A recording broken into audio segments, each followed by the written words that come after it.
नमस्कार साथियों, स्वागत है आप सभी का आपकी अपनी पाठशाला पर। मैं हूं अंकित अवस्थी।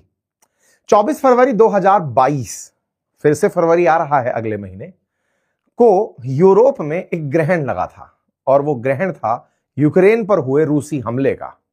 इस ग्रहण के बाद लगभग 2 साल बाद, और मैं कहूं तो एग्जैक्टली 3 साल बाद, एक और दशा बदली और वो दशा थी ट्रंप की। इस पूरे काल में यूरोप ने अपनी रही सही जो भी इज्जत थी उस पर भी बट्टा लगवा लिया। आज के सेशन में हम जिक्र कर रहे हैं यूरोपियन यूनियन की उस लाचारी का, जिसमें आप ये जान पाएंगे कि कभी यूरोप जो पूरी दुनिया पर राज करता था, आज खुद इस तरह से पीड़ित है कि वो कौन से धड़े में रहे, किसके साथ रहे, किसके साथ ना रहे। हाल ही में यूरोपियन यूनियन के लीडर्स की, यूरोप के प्रमुख देशों की जो दशा हुई है, उसकी आज एक मनोस्थिति आपको देखते ही बनेगी। क्योंकि रशिया यूक्रेन युद्ध ने दुनिया के सामने जो लाकर खड़ा कर दिया वो ये कि ये कभी वो कॉन्टिनेंट था जो दुनिया पर राज करता था, ना जाने कितने ही लोगों की बद्दुआएं प्राप्त किया कॉन्टिनेंट यूरोप आज अपने देशों की इज्जत के लिए संघर्षशील है। ये तमाम फ्रेम में लगे हुए जिन नेताओं को आप देख रहे हैं, इन सबके मन में ले देकर अगर किसी के प्रति बाद में जो घृणा भाव होगा वो इस व्यक्ति के होगा। क्योंकि 24 फरवरी 2022 को इस व्यक्ति की जिद के चलते, जिस जिद में इसका कहना था कि ये नाटो ज्वाइन करना चाहता है, इस व्यक्ति की जिद के चलते रशिया यूक्रेन युद्ध होता है। ना तो इसे नाटो मिलता है, ये सब मिलकर कहते हैं कि तुम्हें नाटो में ना ला पाएंगे हैं, साथ ही साथ में ना ही ये अपना देश बचा पाता है। रही सही स्थिति खराब होती है इन सभी देशों की, क्योंकि इनके घाव और कुरद के सामने आ जाते हैं। क्योंकि तमाम सैंक्शंस में ये होड़ करते हैं अमेरिका की, लेकिन उन सैंक्शंस में हालत खराब होती है इन सब की। परिणाम ये निकलता है कि ये महाशय और ज्यादा वॉयलेंट हो जाते हैं। देखिए, ट्रंप के उदय के पीछे की कहानी को कभी और डिकोड कर लेंगे, लेकिन अमेरिका के ऊपर हमने डिटेल में अंकित इंस्पायर इंडिया पर एक सेशन बनाया था कि अमेरिका कैसे महाशक्ति बना, और उस महाशक्ति में अभी एपेक्स पर पहुंचाने वाली जो स्थिति है वो रशिया यूक्रेन युद्ध है। साथियों, सेकेंड वर्ल्ड वॉर के बाद में दुनिया को यह लगने लगा था कि यूरोप विजेता तो बनकर आया है, लेकिन उसके पास इतने खर्च हो चुके हैं या उसके पास में स्थितियां इतनी बिगड़ चुकी हैं, क्योंकि सेकेंड वर्ल्ड वॉर विजेता फ्रांस और ब्रिटेन युद्ध जीत करके भी हारे थे, क्योंकि उन्होंने अपनी लगभग हर जमा पूंजी को युद्ध में खपा दिया था। व्यापारी बना अमेरिका उस दौर में जिस तरह से एक और बड़ी ताकत बना था, इस बार वैसा ही फिर से अमेरिका ने किया रशिया यूक्रेन युद्ध में। रशिया यूक्रेन युद्ध से अमेरिका की स्थिति और ज्यादा मजबूत हुई, ये अब आप एनालाइज कर पाते हैं। ऐसा मैं इसलिए कह रहा हूं क्योंकि यूरोप तो अपनी पुरानी नवाबी में रह गया कि हम तो साहब बहुत बड़े महान व्यक्ति हुआ करते थे, लेकिन अमेरिका ने रशिया पर प्रतिबंध लगवाए यूरोप को बोल करके कि मानो मेरी बात, अदरवाइज मैं तुम्हें छोड़ दूंगा। ऐसा कहते हुए यूरोप जो रूस के तेल पर और रूस की गैस पर निर्भर था, वो बुरी तरह प्रताड़ित हुआ। परिणाम यह निकला कि यूक्रेन युद्ध में यूरोप पिसता चला गया। असल में मरा यूक्रेन नहीं, यूरोप था, यूरोपियन यूनियन के देश थे। आज जो आपने हालात देखे हैं ग्रीनलैंड को लेकर, डेनमार्क के, आए दिन जो बेइज्जती होती है मैक्रोन की, मेलोनी की, अमेरिका जिस तरह से इन्हें ट्रीट करता है, कभी पूछता है कभी नहीं पूछता है, इन सबको एकजुट करके एक यूनिट भी नहीं मानता है कि तुमसे क्या ही बात करनी, वो जो पूरी स्थिति है उसकी आज बानगी मेलोनी के बयान में दिखती है। क्योंकि अब ये बहुत साल बाद वापस सोच में लौटी हैं, कहती हैं कि हमें पुतिन से बातचीत करनी चाहिए। और पुतिन से बातचीत की हेडलाइन बनती है मॉस्को टाइम्स में, इटालियन पीएम से EU should talk to Russia over Ukraine, कि यूक्रेन के मसले पर हमें रशिया से बात करनी चाहिए। इनसे पूछा गया, मैडम किस तरह से आपके दिमाग में ये थॉट आया और अब कैसे आया? हम सब समझते हैं कि आपके दिमाग में ये थॉट क्यों आया, लेकिन आंसर मीडिया को देने के लिए कुछ तो आपने बताया होगा। बोले हाँ बताया। बोले कैसे? बोले हमें लगता है कि केवल एक पार्टी से बात करके क्या होगा, हम हर बार जेलेंस्की से बात कर लेते हैं, उनकी सुन लेते हैं। यूरोप को चाहिए कि अपना प्रतिनिधि वो रूस के लिए भी नियुक्त करें। मैडम बहुत तेज दिमाग चला आपका। मैडम अब तक कहां थे आप? जब तक ट्रंप हर दोनों को बिठाकर बात कर रहे थे, आप खुद यूक्रेन के सपोर्टर बनकर के बैठ करके साथ साथ चल रहे थे। ट्रंप खेला खेल रहे थे, आप दोनों से बात करने की जगह यूक्रेन का पक्ष लिए चल रहे थे। लेकिन आपको ये बुद्धि कहां से आई? बुद्धि आई फ्रांस से, बुद्धि आई इनसे, जो इन्होंने पकड़ पकड़ कर इनको निकाला था ना, उससे। आपको मालूम होगा जब रशिया ने यूक्रेन के एक क्षेत्र क्रीमिया पर कब्जा किया था, उस समय पर G8 से इन यूरोप के देशों ने अमेरिका के कहने पर रूस को बाहर निकाल दिया था कि नहीं, तुम्हें नहीं रहने का अधिकार है। उस समय ये सब लोग बड़े ही तेज बने थे कि हमें अमेरिका जितनी इज्जत प्राप्त है, हमने रशिया के खिलाफ फैसला लिया है। लेकिन आज अचानक इनके अंदर सद्बुद्धि आती है, कहने निकल पड़ते हैं कि नहीं नहीं साहब, हमको चाहिए कि रशिया से बात करनी चाहिए। इनसे पूछा कि मैडम कोई और भी है आपका भाई बंधु जो ऐसा सोचता है? बोले हाँ, अभी पिछले महीने ही मैक्रोन ने कहा था, उनकी बात मानने लायक। मैक्रोन जिसकी ट्रंप मजाक उड़ा रहे हैं, मैक्रोन जिनको लेकर कह रहे हैं कि मैक्रोन से हमने कहा कि सुनो हम ग्रीनलैंड लेना चाहते हैं, मैक्रोन ने कहा कि सर ऐसा नहीं कर सकते, आप ऐसा मत करिएगा। हमने कहा मैक्रोन चुप रहिए, तुम्हारे ऊपर टैरिफ लगा देंगे। Oh Trump I am sorry, please ऐसा मत करिएगा, आपको जो ठीक लगे वो करिए। रूस ने, अमेरिका ने इन यूरोप के सभी देशों की बुझे बल्ब की तरह एक झालर बना दी है, साथ में इन सबको घंटे की तरह बजाता चला जा रहा है। ऐसे में मैक्रोन का पक्ष लेती मेलोनी साफ दिखाई पड़ती हैं कि दो देश तो ईयू के सबसे ज्यादा जो फेमस देश हैं, अब बस आप पकड़ लो, ईयू के बाहर यूके घूम रहा है, लेकिन जस्ट जर्मनी और ये सब एक जैसी ढपली बजते हैं। ये सबको फील हो रहा है कि हमें बात करनी चाहिए। कुछ समय पहले फ्रेंच प्रेसिडेंट इमानुएल मैक्रोन ने कहा कि Europe will have to find a way to directly engage with Russian leader, either a lasting peace is reached in current negotiation or we find way for Europeans to re-engage in a dialogue with Russia in transparency and association with Ukraine. Ukraine को साथ में रखते हुए हमें बात करनी चाहिए। ये वही मैक्रोनी है जो कुछ समय पहले सेना को लेकर मना करती हुई दिखाई दी थी, कह रही थी कि मैं यूक्रेन में लड़ने के लिए सेना नहीं भेजूंगी। और अब ये जेलेंस्की के खिलाफ कहिए, मैक्रोन के पक्ष में कहिए या ट्रंप के दबाव में कहिए, कहती हुई दिखाई पड़ रही हैं कि हमें भी पार्टी बन जाना चाहिए। देखिए, पूरा यूरोप एक दिन जिसे भद्द भाव से पीड़ित कर सकता है वो जेलेंस्की है, क्योंकि इसी के साथ रहते रहते इन लोगों ने अपनी नेगोशिएटिंग पावर खत्म कर दी।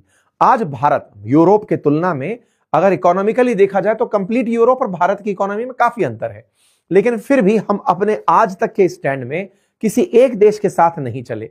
जो हमें डे वन से पता था, यूरोप को आज समझ में आ रहा है कि हमें दोनों से बात करनी चाहिए। भारत ने डे वन से कहा है डिप्लोमेसी, डायलॉग, पीस, दोनों टेबल पे बैठो। भारत रशिया से भी बात कर रहा है तो यूक्रेन से भी बात कर रहा है।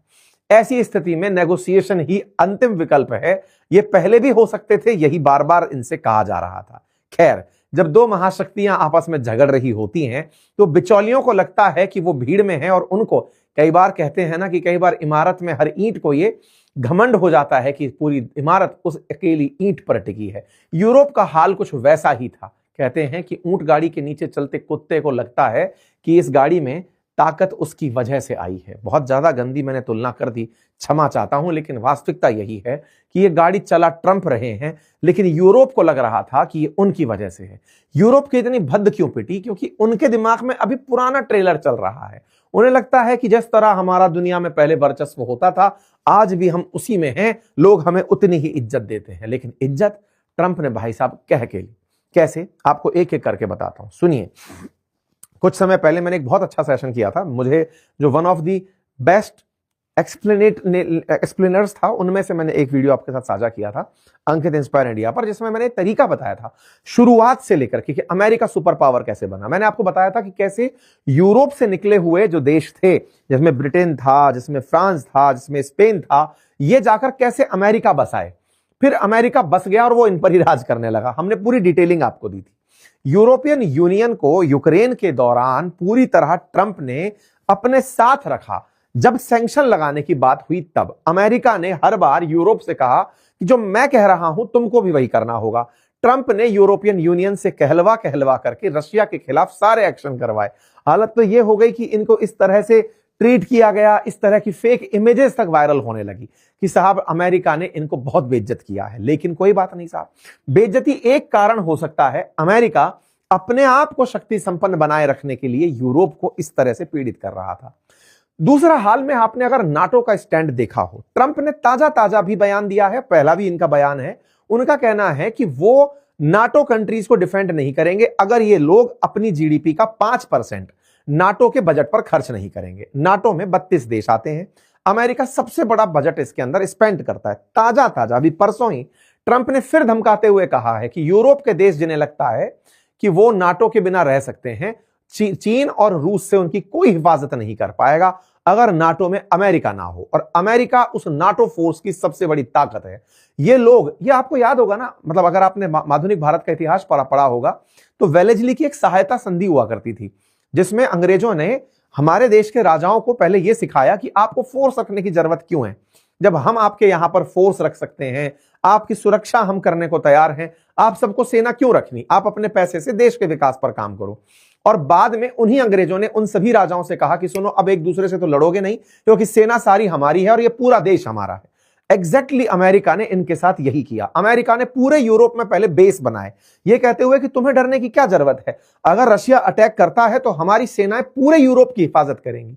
और आज अमेरिका क्या उल्टी धमकी देता है कि सुनो भैया, तुम पूरे बजट में से चिंदी भर पैसा खर्च करते हो, पहले इनसे कहलवाकर कम पैसा खर्च करवाया, आज उनको टेंट्रम उल्टा दे रहा है पूरे यूरोप के ऊपर। मुझे डर तो इस बात का है कि ट्रंप अगर इसी तरह से फायर मोड में रहे तो अभी थोड़े दिन पहले वेनेजुएला हुआ, फिर ग्रीनलैंड हुआ, फिर थोड़े उससे पहले गाजा हुआ, कहीं ऐसा ना हो कि एक दिन पूरे यूरोप को ये बोलें कि सुनो, ये पूरा हमको ही छोड़ दो, यूरोपियन देश तुम्हारी तो कोई औकात तो है नहीं, तुम्हारे पास फोर्सेस तो है नहीं, सारा मेरा ही तो किया जा रहा है। वास्तविकता भी है, इस पूरे की पूरे पाई को अगर आप देखें तो 75% सीधा सीधा नाटो का बजट अमेरिका का है। नाटो बोले तो इन सारे देशों की संयुक्त फोर्सेस का बजट समझ लो। अब आप ये अगर साहब आपस में लड़ने निकले, एक तरफ पूरी तरफ अमेरिका खड़ा है और चिंदी चिंदी अमाउंट लेकर के ये छोटे छोटे देश खड़े हुए हैं। फ्रांस 40 बिलियन यूरो लेकर खड़ा हुआ है, तो मतलब इनकी कोई वैल्यू नहीं है अमेरिकी बजट के आगे। इसीलिए ये सारी चीजें देखने को मिल रही हैं। और तो और यहां पर मतलब अभी कुछ दिन पहले एक रिपोर्ट निकल कर आई थी कि अगर रूस एक एक करके यूरोप के देशों पर हमला करने लगे तो इनके पास अब फोर्सेस ही नहीं बची।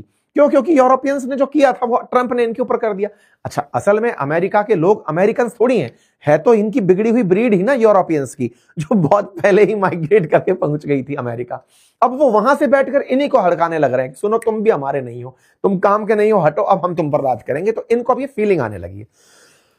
इस फीलिंग की ताजा बानगी आपने देखी होगी डेनमार्क के ग्रीनलैंड के मामले में, जिसमें ट्रंप पूरी तरह धमकाए पड़े हैं। इटली वाले लोग बोलने आए कि साहब मिस्टर ट्रंप आप ऐसे नहीं कर सकते, आपने इन लोगों के साथ ऐसा नहीं कर सकते। ट्रंप ने कहा सुनो, हम सब कर सकते हैं, हम डेनमार्क से ग्रीनलैंड ले सकते हैं और उसके लिए पैसा वैसा देने की जरूरत नहीं है। पत्रकारों ने इनसे पूछा कि सर सुना है कि आप पैसा देने के मूड में हैं ग्रीनलैंड के लोगों को। बोले क्या जरूरत है, वो वैसे ही आ जाएंगे। फिर किसी ने पूछा, अच्छे पत्रकार, भले भले पत्रकार ने, कि सर एक बात बताइए, आपकी फोर्सेस तो ऑलरेडी वहां पर हैं, तो खरीदने की क्या जरूरत है, मतलब कब्जा करने की क्या जरूरत है। बोले तो फिर हम ग्रीनलैंड को, डेनमार्क को देके क्या कर रहे हैं, हमारी फोर्सेस हैं, हम भी तो यही कह रहे हैं कि वो हमारा है। बोले ओहो सर, आपको जरूरत क्या है। बोले वो रशिया वाले अपनी डेस्ट्रॉयर वहां खड़ी करके रखते हैं, हमें जरूरत नहीं है, हम अपने पड़ोस में चीन और रूस को नहीं चाहते, इसलिए उसको चाहते हैं। बोले सर ये गलत नहीं होगा, आप डेनमार्क के साथ गलत कर देंगे। बोले 500 साल पहले डेनमार्क ने नाव ले जाके ग्रीनलैंड खड़ी कर दी, इसका मतलब ये थोड़ी होता ग्रीनलैंड उसका हो गया, जिसकी ताकत उसका हो गया। भाई साहब खोले आम ये यूरोप को धमका दिए। ये लोग कुछ नहीं कर पाएंगे। और मैं आपको बता रहा हूं, अभी 20 दिन निकल जाने दीजिए। वेनेजुएला के इसने कुछ शगुन लिया है कि हाँ भाई, एक देश को बर्बाद करने के बाद 20 दिन का आराम लेना होता है, उसके बाद ये ग्रीनलैंड ही लेगा और ये यूरोपियन यूनियन देखते रह जाएंगे। यूरोपियन यूनियन को उस महादशा ने, जिसका नाम था यूक्रेन की दशा, ने पीड़ित कैसे किया जेलेंस्की के रूप में। आप ऐसे देखिए, ये बेचारे अमेरिका के साथ लग करके जो तेल और गैस अपनी जरूरत का पूरा यूरोप से, रशिया से खरीदते थे, ये बेचारे ताजा ताजा तैयार हुए कि सर हम यूरोप से, रशिया से नहीं खरीदेंगे, हम अमेरिका से खरीदेंगे। अमेरिका ने बाइडेन के काल में, चालाक बाइडेन भी था, मतलब असल में अमेरिका एक देश नहीं है, वो एक बड़ी कंपनी है, आप ऐसे समझिए, केवल अपना स्वार्थ सोचती है और कुछ नहीं। इन भाई साहब ने क्या करवाया अमेरिकियों ने यूरोपियन देशों के साथ, जिनको तेल और गैस की सख्त जरूरत पड़ती है। आप सोचकर देखिए कि रशिया से तेल गैस खरीदना बंद करवा करके खुद से करवा दिया, जो आज हमारे साथ करवा रहे हैं ना ये लोग, कि रूस से तेल नहीं खरीदोगे, हमसे खरीदोगे। बिल्कुल ऐसे ही यूरोप के साथ करवाया। यूरोप भी बेचारा रशिया से तेल खरीदना बंद किया, गैस खरीदना बंद किया और अमेरिका शिफ्ट हो गया। अमेरिका ने $70 बिलियन का तेल बेचा है भाई साहब इन लोगों को, $70 बिलियन का। 250 बिलियन पर ईयर स्पेंड कर रहा है ईयू, मतलब आप इससे अंदाजा लगा सकते हैं। यूरोप ने अपनी एनर्जी आवश्यकता पर अमेरिका को कमा कमा के खूब पैसा दिया। तो कुल मिलाकर के इनकी जो स्थिति है वो देखने के लिए काफी सारे पॉइंट हैं। उन्हीं पॉइंट्स में ताजा ताजा जो बिंदु हैं वो बिंदु हैं अमेरिका ने ट्रंप के नेतृत्व में जिस तरह से फिलिस्तीन के लिए काम किया, यूरोप को बिल्कुल साइड में रखा। तो यूरोपियंस ने उसी से बचने के चक्कर में तो फिलिस्तीन को मान्यता दे डाली। ट्रंप को लगा कि तुम फिलिस्तीन को मान्यता दोगे, लो बेटा हम तुम्हें न्यूट्रलाइज कर देते हैं। समझौता ही खुद कराने पहुंच गए। इन लोगों की जो छोटी मोटी जो स्थिति थी ना, सऊदी अरब और फ्रांस जाकर के यूएन की प्रेसिडेंसी करते हुए बोले थे कि अगर इजराइल फिलिस्तीन पर हमला नहीं रोकेगा तो हम फिलिस्तीन को मान्यता दे देंगे, यानी गाजा पर हमला नहीं रोकेगा तो। ट्रंप ने कहा कि तुम कौन होते हो, लो बेटा मैं इन दोनों में समझौता करा देता हूं। लेके गया सबको, सबके बीच में समझौता करा दिया। तो यूरोप की पूरी इज्जत को मिटाने में ट्रंप लगे हुए हैं। परिणाम यह है कि ये सब लोग एक साथ अब समझ रहे हैं कि शक्ति संतुलन के लिए दूसरा देश जरूरी होता है। तो US other power kick Russia out of G8 जो करने वाले थे, उन्हें अब यह समझ में आ रहा है कि हमने बहुत जल्दबाजी में यूक्रेन का साथ देकर अमेरिकी बग्गी में बैठ गए। हमें रूस से जरूरत है बात करने की। रशिया यूक्रेन युद्ध यूक्रेन के लिए ज्यादा बुरा नहीं था, उससे कहीं ज्यादा बुरा यूरोप को सिद्ध होगा। सेकेंड वर्ल्ड वॉर के बाद जितना यूरोप को नुकसान नहीं हुआ, इतना रशिया यूक्रेन के बाद होगा। अभी ताजा ताजा एक साहब वो ऑस्ट्रिया के इकोनॉमिस्ट बाहर निकल कर आए, उनने कहा कि अमेरिका के जितने भी हमारे यहां पर बेसिस हैं, हमें उन पर कब्जा कर लेना चाहिए। क्योंकि ऑब्वियस ही बात है ना, असल डर अब है क्या? डर तो अब यही है कि अमेरिका ने खुद के बेसिस इनके देशों में बनाए हुए हैं। हर देश में बेस आप उठाकर देखिए ना, ये जितने भी यूरोपियन देश हैं, इन सब जगह अमेरिकी फोर्सेस बैठी हुई हैं और इन लोगों से पैसा खर्च नहीं करवा रहे, खुद पैसा खर्च करके इन सब देशों के ऊपर ऑलमोस्ट कब्जा अब अमेरिका कर सकता है। इस स्थिति में ये बैठे हुए हैं। बकायदा यूएस की यूरोपियन कमांड बनी हुई है यूरोप पर कंट्रोल करने के लिए। तो मेरे को तो वो दिन देखना है जिस दिन अमेरिका ये कहेगा कि सुनो, इतने इतने सारे देश जो हैं अब सारे पैक कर दो, अमेरिका हुए। ये देखने वाली चीज होगी। मेलोनी बोलती है, इनसे एक पत्रकार पूछ रहा था, मैडम कुछ ऐसी प्लानिंग है क्या? लोग चर्चा कर रहे हैं, कुछ ऐसी प्लानिंग है क्या? बोले नहीं, हमारी तो ऐसी कोई प्लानिंग नहीं है।